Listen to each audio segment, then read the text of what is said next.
早晨啊，大家好！今日就係2025年4月23號早上8點51分，咁就氣温8度，咁啊今日都算好陽光嘅。你睇下藍色嘅天空，其實食完嘢咧出嚟行下20分鐘度咧，其實個人咧好正啊，好爽啊個人。咁所以咧，我都希望大家咧都可以有個習慣咧，就係起身喺個太陽底下行一行，其實真係好好啊，好放鬆你個人咧，咩都唔好諗，淨係喺度行路，或者自己同自己傾偈，反省下自己過往做咗啲乜嘢好事同唔好事，點解唔好，點樣去改善自己，咁我覺得係非常之好啊。OK， 仲有10日就係比賽啦。嗱，我今次咧其實都未試過咧，每一日都做一個 YouTube。OK， 同大家分享我嘅心路歷程。其實呢個都係我一個同自己一個承諾嚟嘅。咁啊，希望可以去到比賽嗰一刻都可以記錄低整個嘅比賽嘅預備、備賽嘅記錄啦，就係咁樣啦。咁啊，希望可以幫助下大家，見到個朋友同佢 say 個 hi 先。咁啊，呢度其實有好多街坊咧，每日都見到佢哋喺度放狗啦。就係咁啊，湊小朋友返學啦咁樣。OK， 咁啊，呢度一個公園嚟嘅，係啦，咁啊，好正嘅一個公園。好啦，今日咧想分享一樣嘢，就係咧，原來咧有好多人咧去唔到廁所，去唔到廁所係好大鑊㗎喎。即係人其實最重要係咩咧？食得、瞓得、屙得。你去唔到廁所咧，真係好大問題。就算你幾勤力做 gym 都好啦。你個腸胃唔舒服嘅話咧，都係健康出現問題，都係唔健康。OK， 同埋你一定係阻礙咗你改變咗個身形嘅。我記得咧，我以前香港咧有個學生咧，佢喺飛機上面工作嘅，佢基本上咧可能真係一個禮拜先去到一次廁所，甚至乎2個禮拜先去到一次廁所。我覺得呢樣嘢係非常之有問題嘅，係完全有問題。咁基本上係一個唔健康嘅生活嘅 lifestyle 咯，係咪啊？咁所以佢個肚咧，佢男仔嚟嘅喎，個肚咧好似大咗肚3個月身紀咁樣，成日都係因為積住咗好多咩啊宿便喺個身體裏邊。OK， 其實每個人啊，正常人啊，一日去2次廁所度啊，開2次大，咁我覺得係最正常嘅。OK， 如果你幾日都去唔到1次咧，something wrong，你一定要睇醫生嘅。OK， 唔係diet，我覺得 diet 一定係有問題㗎啦。第二，你個 digestion， 你個腸胃一定有問題，所以一定要睇中醫。我唔理你睇中醫又好，西醫又好，快啲搞掂翻佢。因為 digestion， 大家都知道腸胃係咩啊？我哋嘅 second brain 啊嘛，即係第二個腦袋。如果你腸胃唔好嘅話，其實又好影響你個 mood， 好影響你個心情嘅。即係其實你有時候好似一個循環咁樣嘅，你食得唔好，呢個人就好 depressed， 好唔開心，跟住好唔開心嘅話，繼續食啲 comfort food 或者 fun food， 係咪？咁你只會喺一個循環裏邊去生活咯，係啊，你永遠都走唔出嗰個圈子，嗰個罪疚感嘅圈子裏邊，係好似個循環咁樣。你又本身又想減肥喎，但係你又好唔開心喎，唔開心就繼續食啲唔應該食嘅嘢，即係永遠都唔能夠 adherence stick to 咗一個 diet。 其實 adherence 係非常之重要嘅，即係你能夠可以跟隨一個飲食習慣或者跟隨一個 training program 去持續去做啦，係持續去做喎，唔係1個月，唔係2個月，唔係3個月，係半年嘅時間，甚至1年嘅時間，甚至長過1年嘅時間，你可唔可以 keep 住咁樣去做啊？嗱，好多人都話：喂 diet， 喂，我可唔可以keep 住個 diet forever？OK， 呢個 diet 呢個飲食習慣就啱你。其實飲食習慣咧，或者你嘅 diet plan 其實可以隨住你嘅目標去改變嘅。譬如好似我而家 contest prep， 我個 diet 同我完成咗 diet 完成咗 contest 嘅時候，完成咗比賽嘅時候，個 diet 一定係有少少改變㗎啦，係咪？永遠都唔會一樣㗎喎，係咪？有時當你 fat loss 嘅時候 ，calorie 梗係 deficit 啦。當你去到一個你理想嘅 physique 嘅話，梗係 maintenance 㗎啦，係咪？跟住你話哦唔係喎，我想增加我個 strength， 增加我 muscle mass， 梗係要增加多少少 calories 啦，一定係咁樣嘅。OK， 所以唔係話依個 diet 係咪可以長遠落去，可唔可以 keep 得到？呢個唔係最終嘅問題。OK， 係視乎你嘅目標係啲乜嘢，而改變你嘅 calories 同埋 macros。我話俾大家聽啦，如果你成日出街食飯嘅話，係冇可能減到肥嘅。同埋咧，多數你個腸胃都出現問題嘅。好多時候，好多人咧出街食飯出得多咧，個肚咧成日都減唔到嘅。因為出街食飯，你知唔知道佢用幾多醃製嘅料、調味料去煮嗰個肉 ？OK， 有啲人問我：喂，我去食韓國燒烤好唔好啊？應該食啲乜嘢？我盡量都避免嘅。如果你想 fat loss 嘅話，打邊爐得唔得啊？清湯噶咯喎 ，sorry。打邊爐，你一次過去打邊爐，你同啲朋友多數會去幾多個鐘頭啊？一定係 more than 1 hour， 多過1個鐘頭啊！咁你1個鐘頭唔通食完一碗跟住坐喺度咩？冇可能㗎，你會繼續食嘅，所以一定會食過多嘅卡路里嘅。其實好多時候咧，減肥失敗嘅原因咧，唔係你食啲健康嘅嘢，健康嘅嘢梗係固然重要啊，但係食得太多都舐嘢嘅，都會令到你咧減唔到肥。點解咧？食過多咗個卡路里啊！即係你本來可能食1800個卡路里嘅 ，OK， 但係你因為出街食咗 ，OK， 食多咗，或者個份量食多咗嘅話 ，OK， 或者餐同餐之間又食多咗啲無謂嘢，又增加咗嗰啲其實無謂嘢係最高卡路里嘅，唔係你嘅雞胸多卡路里嘅，係你啲無謂嘅食物太多卡路里，所以令到你咧食多過1800，只要食多過1800嘅話，你就一定減唔到肥嘅。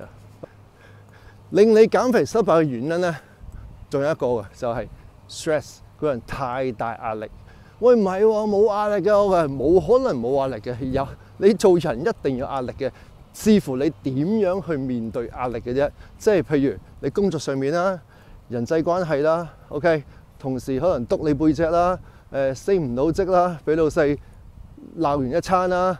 OK， 跟住翻到屋企，可能同你嘅伴侶、同你個老婆、同你個女朋友又好又嗌交啦，跟住教仔又暴躁啦咁樣。咁其實好多嘢積埋埋 ，OK， 你個人咧就會好 stress。仲有一樣嘢 ，training 都係一個 stress，dieting 都係一個 stress 嚟嘅。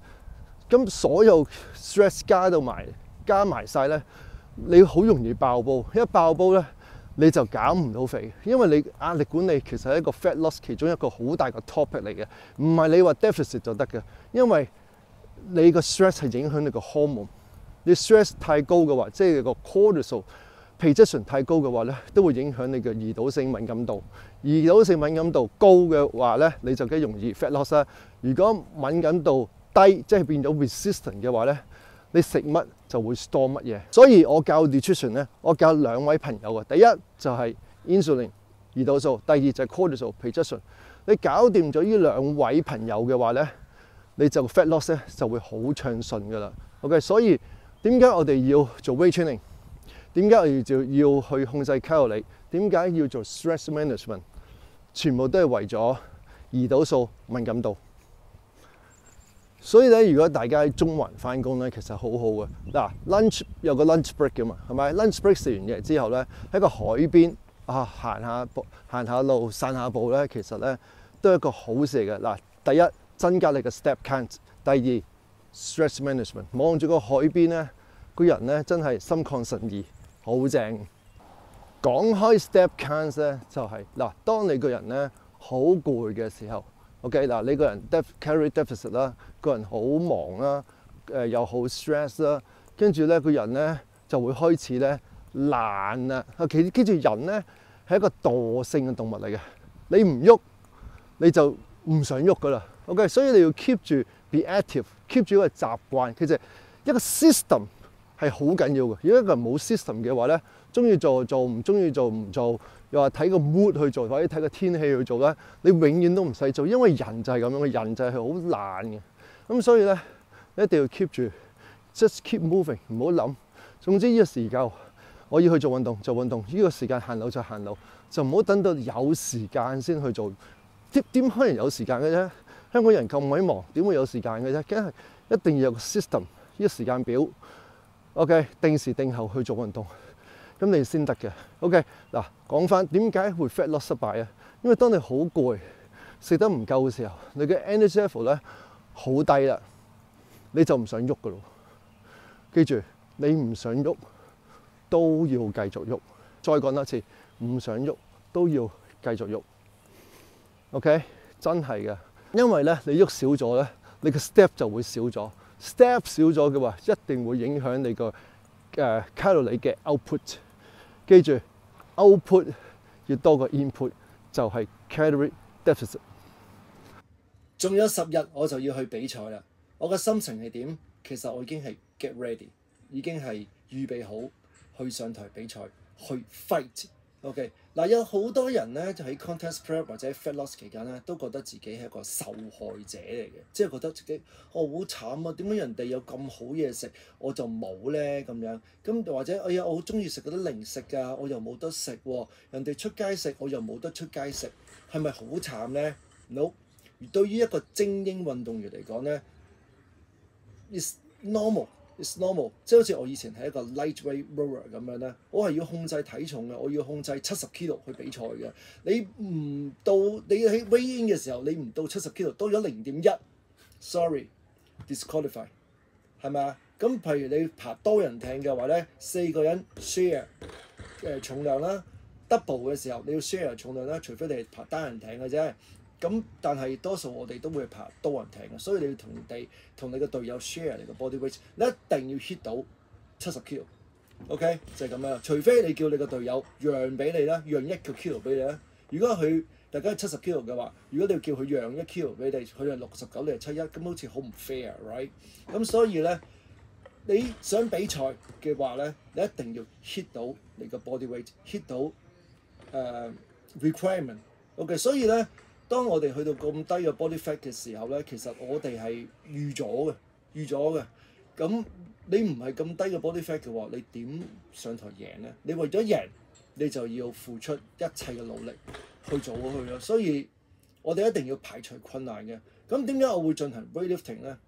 因為 weightlifting 如果你有一個受害者心態嘅話咧，你一定 lift 唔到依個重量。OK， 而家我講緊係90 kilo， 係咪？205磅，你試下覺得自己好弱嘅話咧，或者自己覺得自己好 weak， 話冇能力去做嘅話，冇能力去訓練嘅話，你根本冇可能激發到自己嘅 CNS 去 lift 到90 kilo 嘅 snatch。No， impossible。OK， 咁所以咧，我一定要逼自己去繼續去做 weightlifting 呢個運動啦，係咪？你唔知㗎嘛？可能係5月之後，我可能又再玩 weightlifting 嘅比賽咧。係咪？所以我都會 keep 住呢個 sport 去做。咁所以嗱，你睇到啊，部 Garmin Squat 我冇完全放鬆到㗎。OK， 我唔覺得自己係甘於成為弱者，我一定要 keep 住70 kilo 去做。OK， 3set 8下一定要做好佢。OK， 唔可以視自己為弱者。因為我感謝神嘅，好彩我自己有信仰啦。OK， 我知道我得力嘅來源來自邊度。OK， 咁所以我會每一日都會祈禱，希望可以求神去幫助我賜我力量去做好每一個訓練。你要記住，每一個訓練其實係一個小小嘅勝利嚟嘅。將你每一個訓練加埋，或者無論係每一個勝利，小嘅勝利 small wins 加埋咧，就係一個好好嘅 result。記住，我哋唔知道，我哋掌控唔到我哋嘅比賽嘅賽果，但係我哋可以掌握得到咧每日訓練嘅 quality。OK， 咁呢樣嘢就可以去令到我哋去到終極嘅目標嗰度。我哋只可以控制到我哋所控制嘅事，控制唔到嘅嘢，我哋冇辦法去控制。咁啊，由個天去決定。OK。